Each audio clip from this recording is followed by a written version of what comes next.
poder, o Senhor, pela sua vontade, o Senhor pessoalmente formou, e aqui o verbo que está empregado, quando fala acerca de façamos, é o verbo assar. Temos em Gênesis o uso de assar e de bará. Bará é para quando Deus cria do nada, e assar é para quando Deus forma. Então o ser humano foi formado do pó da terra. Como se fizéssemos um estudo detalhado acerca da constituição do corpo humano, encontraríamos diversas quantidades de elementos que estão presentes na terra e que são constituintes do corpo humano.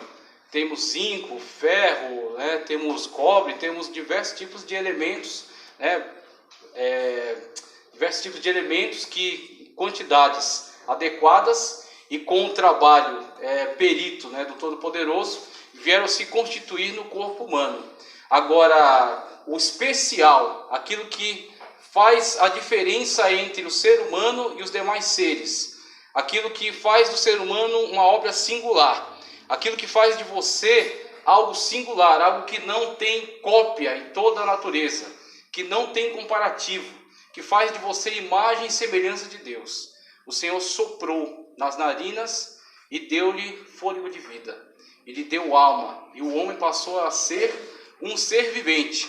A partir desse momento, o homem não é simplesmente um objeto, ele é agora um ser, ele é agora a imagem e semelhança de Deus. Então, a partir desse momento, parte de Deus está em você, por causa do ato no qual Deus bará, e esse ato no qual Deus sopra, ele é identificado como bará. Deus cria agora um ser que é representativo em relação a Ele mesmo, que é a sua imagem e semelhança, é a coroa da sua criação. Então, por mais, né, que o mundo tenha se levantado, e nós temos visto na atualidade, e o nosso estudo de hoje, ele é principalmente voltado para afirmar, para trazer ao teu coração, para que você esteja certo e certa disso, de que você é imagem e semelhança de Deus, de que Deus se manifesta ao mundo através de você. E o mundo tem constantemente pelejado, o mundo tem constantemente lutado para desfigurar a imagem de Deus da humanidade, no homem e na mulher. Não é só o homem que é a imagem de Deus, o homem e a mulher, a humanidade. Aquele a quem Deus deu o Espírito, quando Deus soprou nas narinas, deu alma vivente, deu espírito, deu inteligência, fez ele distinto de todos os demais seres. E constituiu esse ser para a sua glória. Colocou esse ser aqui para viver, né, num mundo criado por ele, em perfeição, para viver num mundo feito com todo o cuidado por ele, né, projetado por ele, para o seu conforto, e para que resplandecesse a sua glória, para que fosse a presença de Deus administrando toda esta criação feita por ele.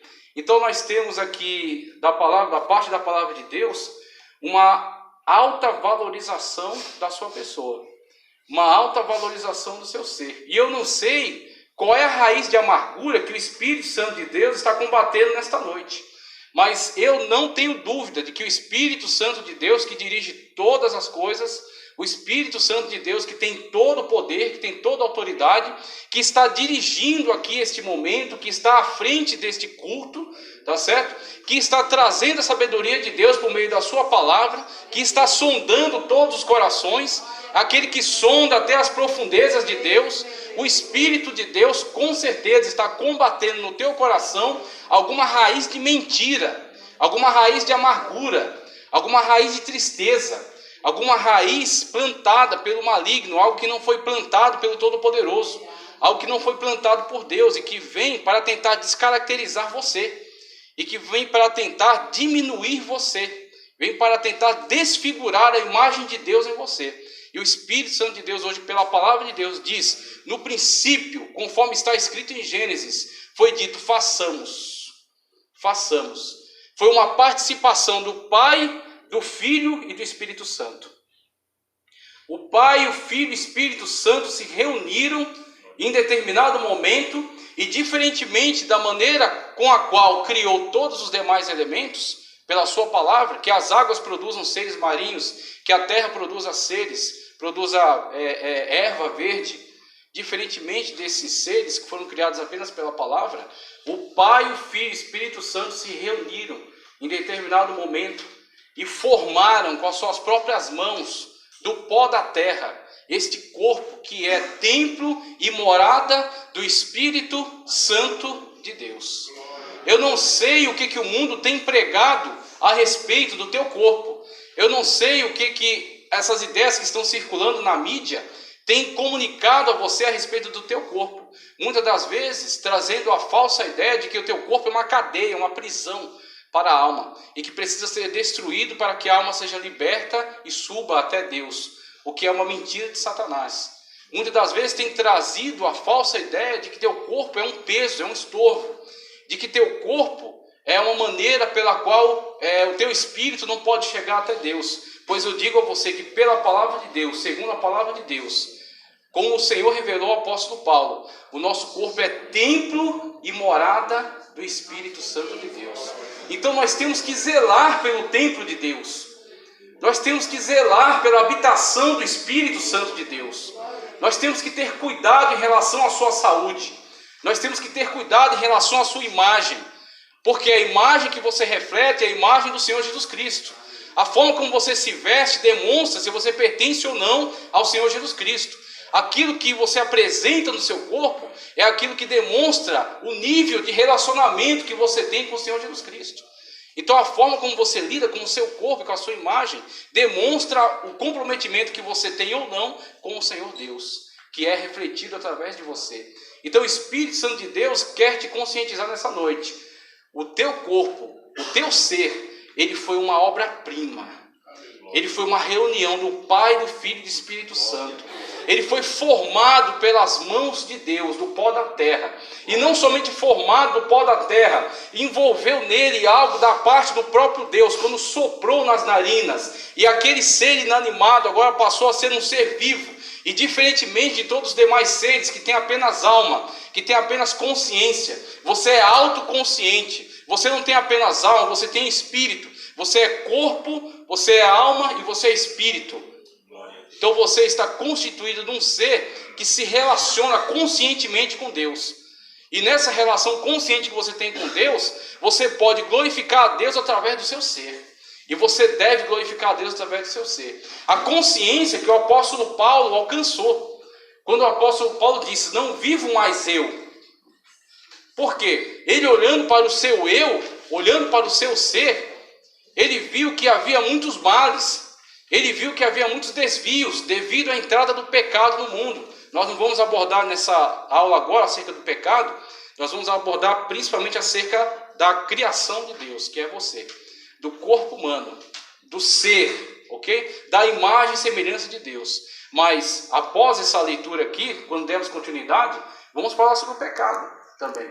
Vamos falar sobre a queda, sobre a corrupção. E vamos falar sobre a grande promessa de restauração que se cumpriu e hoje é vivida por nós na igreja que está em Cristo Jesus. Mas num primeiro momento, falando acerca do corpo humano mesmo, falando acerca da criação, nós temos essa declaração bíblica aqui que mostra o valor que nós temos, que mostra o cuidado com o qual Deus nos criou, o cuidado que Deus empregou nesta obra, nessa tarefa, e como Deus envolveu do seu próprio ser no homem. Quando o Senhor soprou nas nossas narinas e nos fez então um ser vivente, nos fez constituinte de corpo, alma e espírito. Então nós temos um relacionamento íntimo com Deus. Nós temos um acesso privilegiado a Deus. Nós temos uma consciência ímpar acerca de Deus, que não é compartilhada com nenhum outro ser. Apenas o ser humano tem consciência de que existe um Deus que o criou e precisa adorá-lo. E o apóstolo Paulo disse que todas as coisas, elas dão testemunho acerca desse Deus.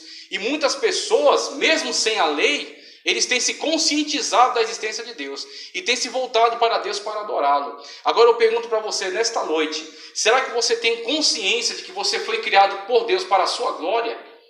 Será que você tem consciência de que você foi criado por Deus para manifestar a sua imagem? Será que você tem consciência de que você está aqui nesse mundo para resplandecer e para mostrar a imagem do Filho de Deus, de Cristo Jesus, que vive através de você, que entregou o seu sangue, derramou o seu sangue na cruz do Calvário para apagar o teu pecado e para que através de você o Espírito Santo pudesse habitar e pudesse manifestar a glória de Deus, é esta consciência que o Espírito Santo de Deus está desenvolvendo nessa noite. Que nós temos que nos livrar de toda visão distorcida.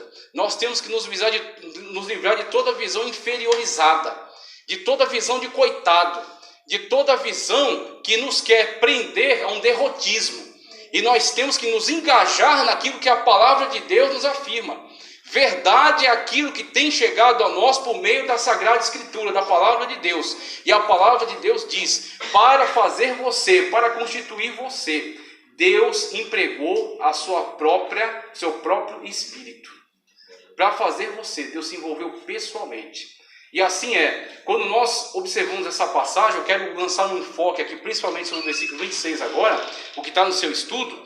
Então disse Deus, façamos o homem a nossa imagem e conforme a nossa semelhança. Primeiramente, façamos o homem a nossa imagem conforme a nossa semelhança. Aí ele prossegue, domine sobre os peixes do mar, sobre as aves do céu, e sobre os animais grandes de toda a terra, e sobre todos os pequenos animais que se movem rente ao chão. E criou Deus o homem à sua imagem, a imagem de Deus o criou, homem e mulher os criou. Então, primeiro afirmando, o grande valor desse texto, ao demonstrar o nosso valor diante de Deus, ao demonstrar o cuidado de Deus em relação a nós, ao mostrar o envolvimento de Deus conosco, como nós somos preciosos aos olhos de Deus, como você é precioso, como você é preciosa aos olhos de Deus, tanto é que ele deu o seu próprio filho em seu resgate. Então isso demonstra, como o apóstolo Pedro disse, não foi com ouro nem com prata que o Senhor nos resgatou, mas com o sangue do seu próprio filho. Então Deus pagou um preço alto por você, porque você vale muito. Mesmo que o mundo tenha colocado que nós não valemos nada muitas das vezes, que você é um zero à esquerda, que você não vale nada, que você não vai a lugar nenhum, que você não tem nenhuma perspectiva, que você não tem poder, que você não tem liderança, mas Deus diz ao contrário. Deus diz, você tem muito valor. Para mim, você tem um peso, o seu peso não é em ouro, o seu peso não é em prata, o seu peso é em sangue. O seu peso é no sangue do Senhor Jesus Cristo, dado na cruz do Calvário. Então a primeira coisa é o valor, é manifestar aquilo que a Sagrada Escritura tem declarado acerca do nosso valor. Num segundo momento, eu quero trazer também aqui um alerta, que a gente tem sempre trazido esses alertas aqui, acerca de uma distorção teológica que se observa aqui nesse texto. Esse texto aqui, em Gênesis 1, 26 e 27, ele fala no primeiro momento acerca da criação do homem e da mulher. E lá em Gênesis 2, Gênesis capítulo 2, os versículos 7 ao 25, o livro vai especificar como Deus criou. Aqui a palavra de Deus diz que ele criou. Passamos o homem à nossa imagem, à nossa semelhança. E aí formou do pó da terra, e macho e fêmea os criou. Então ele dá a declaração de que foi criado homem e mulher por Deus. Uma declaração geral. Só que lá em Gênesis 2 ele retoma essa temática.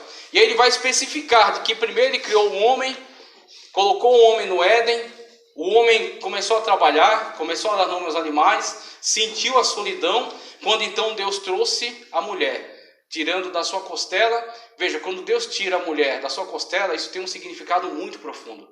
Isso tem uma mensagem muito direta e muito profunda. A mulher não está acima e a mulher também não está abaixo. A mulher é adjutora, a mulher está ao lado do homem. Por isso que Deus fez vir o elemento para a criação da mulher, fez vir da costela do homem, para que ficasse muito claro qual é a posição da mulher. A mulher ao lado do homem, o homem ao lado da mulher, e ambos servindo a Deus como uma pessoa só, porque se juntam e são ambos um só corpo, uma só união em Cristo Jesus.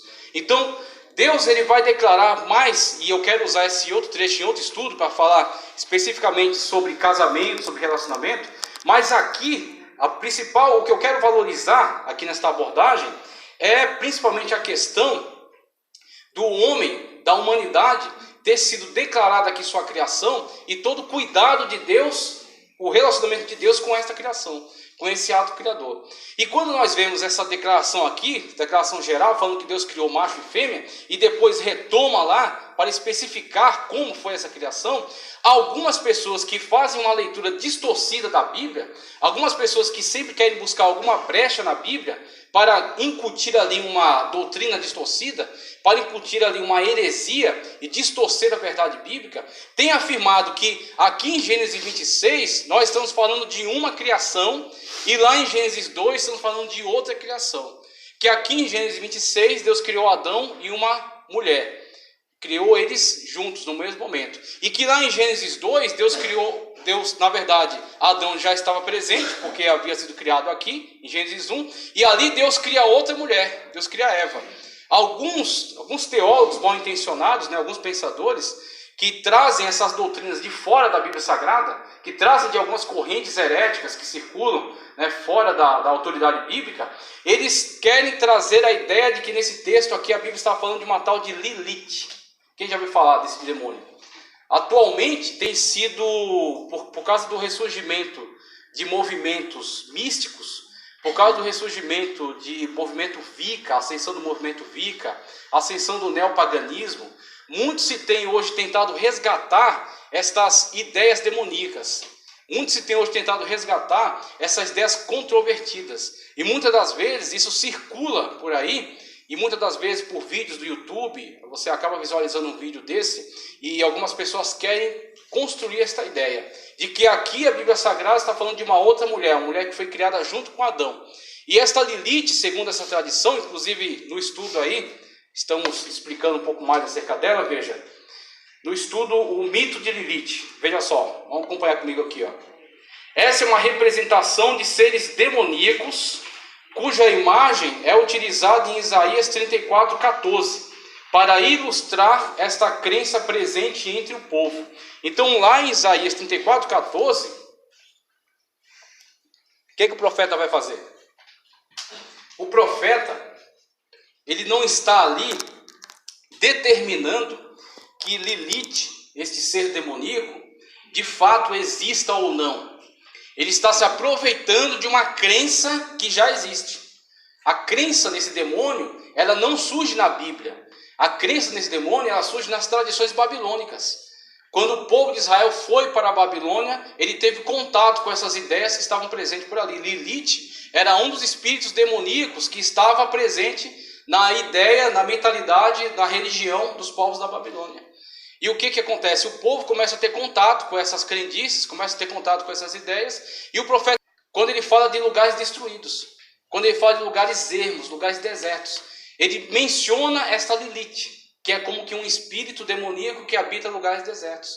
E aí, com esta menção que Isaías fez, utilizando-se da crença que o próprio povo já tinha, apenas para ilustrar, apenas para dizer, olha, está vendo esse espírito que o pessoal diz, que é dessa forma, dessa maneira? Pois é, ele habitaria então em lugares assim, habitaria em lugares ermos, lugares desertos, lugares destruídos. Então o profeta Isaías faz esse tipo de uso. E o que acontece? Alguns mal intencionados olham para isso e começam a tentar encaixar ideias na Bíblia que a Bíblia não diz, a fazer a chamada exegese. O que é exegese? Exegese é quando você estuda a Bíblia, tá certo? As suas palavras, os seus significados, e entende o que ela quer dizer. Muitas pessoas têm dito por aí que a Bíblia tem 1000 significados. Isso é um absurdo, isso é um erro. A Bíblia tem um significado, que é o significado pretendido pelo autor. Então, aquele que estuda a Bíblia tem que se ater a isso. O que o autor quer dizer com isso aqui? Qual a intenção do autor? O que o autor está ensinando? Porque o que interessa é nós compreendermos profundamente aquilo que o autor quer dizer. Quando o autor é compreendido, você compreende aquilo que Deus falou por meio do autor. Como quando você lê acerca de Cristo Jesus, e Jesus repreende os saduceus e diz, examinai as Escrituras. Porque cuidais ter nela salvação. Escrituras com seus próprios óculos, ou seja, tentando encontrar nela o que você quer achar, você vai inserir na Bíblia aquilo que ela não quer dizer. Mas quando você abre o teu coração de uma forma humilde, e quando você clama ao Espírito Santo de Deus, que juntamente com você, ele ilumine a Sagrada Escritura, você entende o que ele falou por meio do autor. Aí você traz o significado para a sua vida, aí você vai viver pautado conforme a palavra de Deus. Então muitas pessoas tentaram incutir na Bíblia essa ideia, tentaram incutir na Bíblia de que aqui nesse trecho estaria falando desse demônio, dessa Lilith, tá ok? E aí o que eu coloquei no estudo também, só para a gente complementar, veja, A associação dela a essa narrativa é fruto da mentalidade pagã posterior. E aí embaixo, o que podemos observar nessa primeira narrativa geral da criação do homem e da mulher é o mesmo recurso empregado, o mesmo recurso literário empregado em relação a Gênesis 1:1 e Gênesis 1:2 ao 31, onde temos a apresentação geral, ou seja, céus e terra. No princípio criou Deus os céus e a terra. E aí, a partir do versículo Gênesis 1:2 ao 31, ele descreve como criou os céus e a terra.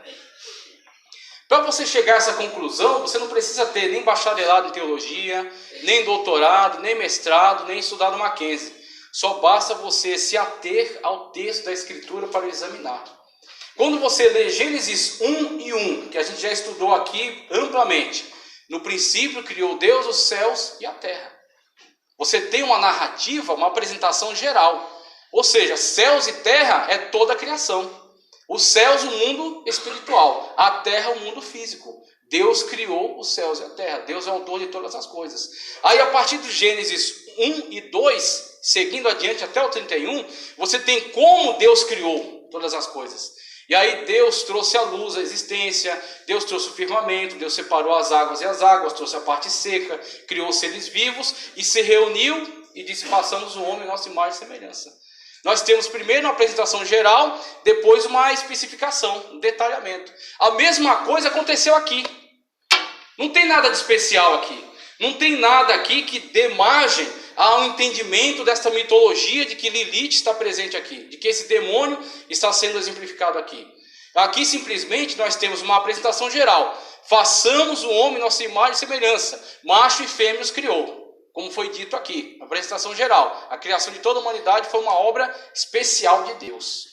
A criação de toda a humanidade foi uma obra específica de Deus. É isso que ele está dizendo. Aí lá em Gênesis 2, e aí vai seguir adiante, ele vai especificar como foi feito. Ele vai detalhar que primeiro Deus criou o homem, colocou no Éden, o homem sentiu falta da mulher, Deus tirou da costela, fez a Eva e os dois habitaram ali no Éden, até que depois veio a queda no pecado. Mas nós temos apresentação geral e descrição. Por que é importante nós fazermos isso? Porque se você não estiver esclarecido acerca daquilo que a Bíblia diz e acerca daquilo que a Bíblia não diz, você pode vir a ser enganado. Você pode vir a ser enganada. Você pode vir a ser confundido. E muitas pessoas, a Bíblia Sagrada para eles tem sido não um remédio de cura, mas sim um veneno. Por causa de coisas que a Bíblia não diz e que têm sido incutidas na Sagrada Escritura. Quando, por exemplo, você tem pessoas maliciosas que pretendem utilizar a Bíblia ao seu bel prazer. Então a pessoa começa a trazer, ensinar você a orar por copo de água, para você colocar em cima da TV, ele faz uma oração e depois você bebe. Onde está escrito? Ou ensina você a ir na igreja, participar da campanha e pegar uma rosa. Onde está escrito que o poder de Deus vai ser colocado num objeto, numa rosa, para do objeto passar para você? Eu e você temos que manifestar a fé de Abraão, o qual Deus chamou e disse: Abraão, sai da tua terra, da tua parentela, da casa do teu pai, para a terra que eu te mostrarei. E a Bíblia Sagrada diz que Abraão foi justificado pela fé. A fé em Deus, ela tem que ser diretamente vinculada à sua palavra, porque Deus tem compromisso com a sua palavra para fazê-la cumprir. Mas se nós não entendemos a palavra de Deus da maneira como ela é, em vez da palavra de Deus ser para nós cura, em vez dela ser para nós vida, ela vai ser veneno. O que tem se tornado para muitas pessoas. Então, quando as pessoas colocam esse tipo de visão mitológica, você começa a olhar para Deus e você não vê o Deus que a Bíblia Sagrada revela. Você vê um Deus distorcido. Você vê um Deus estranho. Como eu passei aqui para vocês na aula passada, as diversas visões distorcidas acerca de Cristo. Então, tinha pessoas que entendiam que Cristo era apenas homem e não era Deus. Tem outros que entendiam que Deus era apenas Deus e não era homem. Tem gente que entendia que Deus era 50% Deus, 50% homem. Visões distorcidas acerca de Cristo. E se você serviu Jesus errado, você vai para o céu errado. Esse que é o problema. Então a palavra de Deus nos afirma. Aqui Deus está declarando apenas que façamos o homem a nossa imagem e semelhança. Macho e fêmea os criou. E depois Deus vai dar através da sua escritura, vai dar um detalhamento. Como foi feito. Apenas isso. Então, passando adiante, conforme já explicamos isso aqui, já esclarecemos, nós temos imagem e semelhança, conforme está no estudo aí. A humanidade foi criada para refletir a imagem de seu Deus e por meio dos atributos comunicáveis, e nós hoje devemos refletir em nós a imagem de Cristo por meio de suas obras. Veja